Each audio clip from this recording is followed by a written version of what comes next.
I've been assigned to a rescue boat for approximately the last 20 years.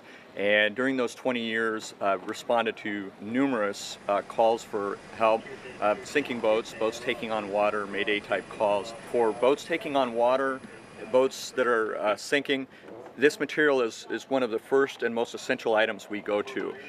It's amazing how well it works. It's easy to use. It's inexpensive. It's worked wonders. I've saved many boats and been involved in many boats being prevented from sinking by using this material. No matter how much water is coming in, this material will stop the leak or slow it down enough that emergency personnel can get on scene, or you might be able to stop the leak altogether and get back to the harbor on your own.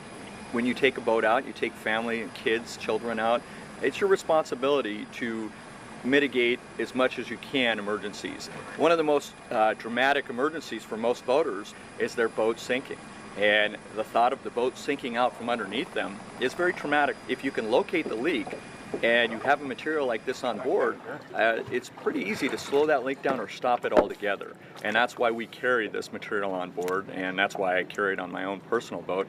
I'm not going to stand by waiting for somebody to help me out when there's something I can do to stop the damage and to prevent my boat from sinking. We work hand in hand with many other agencies, lifeguards and commercial tow and the Coast Guard.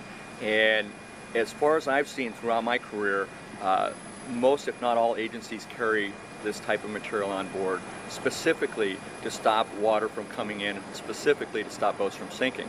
So we all will get on scene, different agencies at times, and we're all grabbing this material to go find the leak and to stop the leak. I've applied it from underneath boats and finding a crack in the hull or a split seam or the outdrive that is separating from the transom, and from underwater I've been able to use this material and push it in wherever the voids are, wherever the gaps are, and push that in and fill that void or gap and prevent the water, or slow it down, or prevent it altogether from coming in. It doesn't take any expertise to use. It comes in a nice package that kind of keeps it from melting or getting sticky or making a mess. A very convenient package.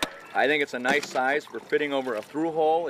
If your through hole valve is rusted open and the hose splits, it's a very pliable material. It will fit into cracks. It'll fit into any sort of holes that have, a bolt has come off or a hose has come off.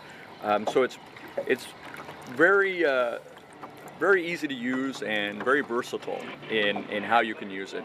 And it does what it's supposed to do. It stops or slows down or completely stops water from coming in. This has sort of been an industry secret, not intentionally, but all rescue boat operators and all agencies that I know of this product, know of this material, and carry it. We would love for all boaters to have this on board their boat. It would make our jobs a lot easier and would prevent a lot of the disasters that I see. And we share the information. When we get on board a boat that's sinking and we use this type of material, and people say, "What did you do? How did you stop my boat from sinking?" I say, I used this material and I just pushed it in. I found the leak by the water flow, and I took this material and I pushed it in and stopped the water from coming in. It's fairly simple. And they just look amazed, like, that's all it took? You didn't have to have any special training or use any special devices? I said, no. This is all I used, and I used my fingers and I pushed it in where you had water coming in your boat, stopped the water from coming in, and everything's fine. Gary's kind of the first guy who's taken what we all use in the industry and made it accessible to the public. So when I prepare for emergencies at sea, and my boat and my family's safety and friends of my family are my responsibility, this is on my checkout list as to safety items that I'm going to have and that I must have on board.